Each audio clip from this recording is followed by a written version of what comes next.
आज के इस वीडियो में हम ऐसे चीज के बारे में बात करने वाले हैं जिसको हमें अपनी जिंदगी में भूल कर भी नहीं करना चाहिए। नहीं तो जो इस वीडियो में बताया गया है वो आपके साथ भी हो सकता है। वीडियो को अंत तक जरूर देखना। एक युवक ने शादी के कुछ साल बाद पिता से कहा कि वो विदेश जाकर व्यापार करना चाहता है। पिता ने उसकी मंजूरी दे दी। युवक अपने माँ बाप और गर्भवती पत्नी को छोड़कर व्यापार करने विदेश चला गया। उसने विदेश में कड़ी मेहनत की और धन कमाया और वो बहुत अमीर सेठ बन गया। लगभग 15 वर्ष धन कमाने में बीत गए तो उसे वापस घर लौटने की इच्छा हुई। पत्नी को पत्र लिखकर उसने आने की सूचना दी और जहाज में बैठ गया। वो सेठ कुछ दिनों बाद अपने नगर पहुंचा। नगर के एक चौराहे पर ही उसने देखा कि एक व्यक्ति एक बोर्ड के साथ खड़ा था। उस बोर्ड पर उसने लिख रखा था बेशकीमती ज्ञान के सूत्र। सेठ ने उस व्यक्ति के पास जाकर पता किया तो उसने बताया कि मैं बेशकीमती ज्ञान के सूत्र बेच रहा हूँ। तो सेठ बोला, ठीक है, एक सूत्र मुझे भी दे दो।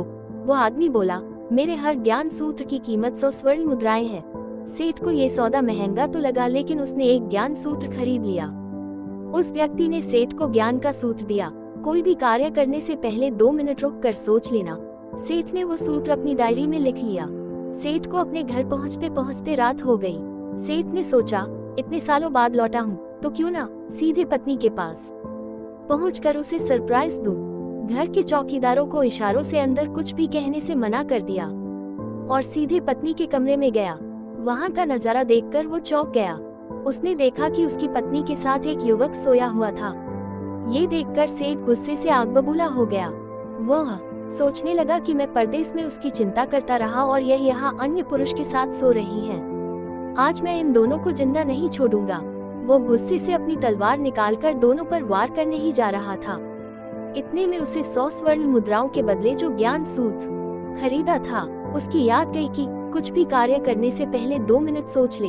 वो 2 मिनट सोचने के लिए रुका।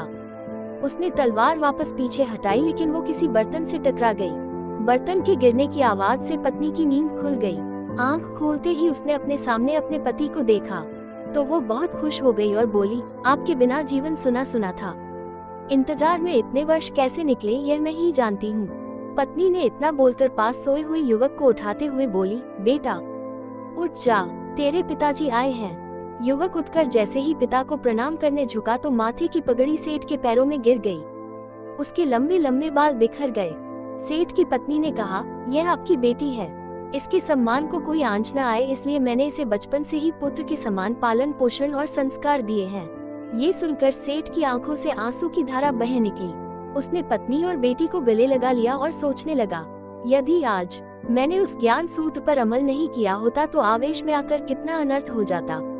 मेरे हाथों से मेरा ही निर्दोष परिवार खत्म हो जाता। दोस्तों, इस कहानी से यही शिक्षा मिलती है कि जल्दबाजी में आकर कोई निर्णय न ले, क्योंकि जब हम आवेश में होते हैं तो हमें अच्छे बुरे का ख्याल नहीं रहता है। इसलिए गुस्सा होने की स्थिति में कोई भी निर्णय न ले। कुछ देर रुके और दिमाग ठंडा होने दें और फिर सोचे कि क्या सही है क्या गलत है।